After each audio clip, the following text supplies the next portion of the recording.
Ms. Dean for 5 minutes.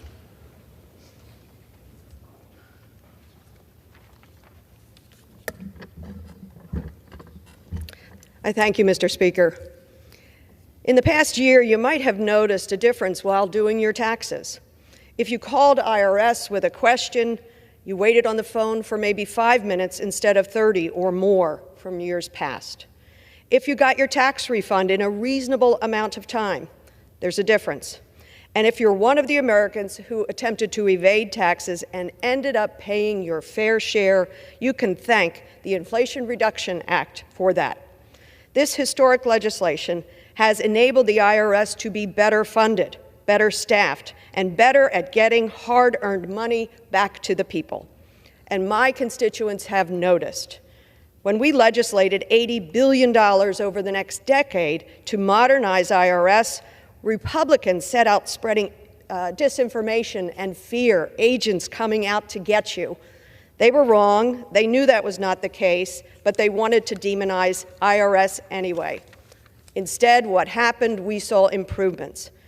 In one of the most immediate results from a bill I've ever seen, wait times are down to 4 minutes across the country. Tax returns are arriving without months-long delays. In my own office, we had more than 250 cases open at any one time trying to help constituents. Now that number is below 60.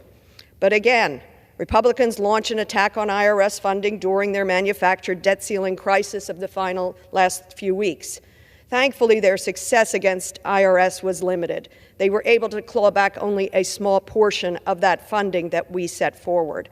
Still, their opposition is incomprehensible. Republicans say they don't like government, that government doesn't work. President Biden and congressional Democrats reveal that when we fund government properly, it does work. And I want to say I thank the IRS team for their hard work on behalf of my constituents and Americans all across this country. Mr. Speaker, every year in this country, 43,000 people, 44,000 people, one year as high as 49,000 people die of gun violence. Every single day, we lose people in this country to gun violence. 54% of that horrific number is gun violence suicide. And when this week the Gun Violence Prevention Task Force held a hearing, and we had 6, 8, 9 folks testifying before us, folks who had survived mass shootings, folks whose family members lost their lives due to gun violence, suicide, folks who had accidental shootings take place in their communities and harm and take the lives of others. When we asked for a committee room in this Capitol in order to host that testimony and to learn something more about it, guess what happened? It was Monday, a fly-in day, when these committee rooms are not busy.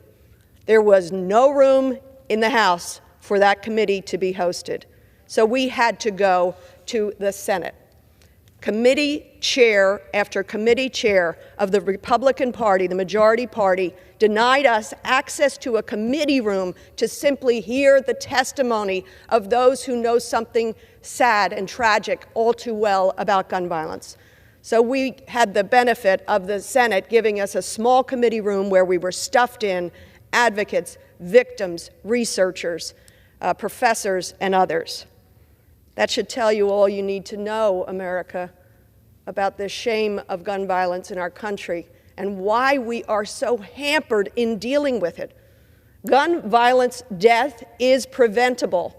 It is an extraordinary scourge here in America, and yet we are blocked by Republican majority leadership who won't even give us a room to be heard. With that, Mr. Speaker, I yield back. The chair recognizes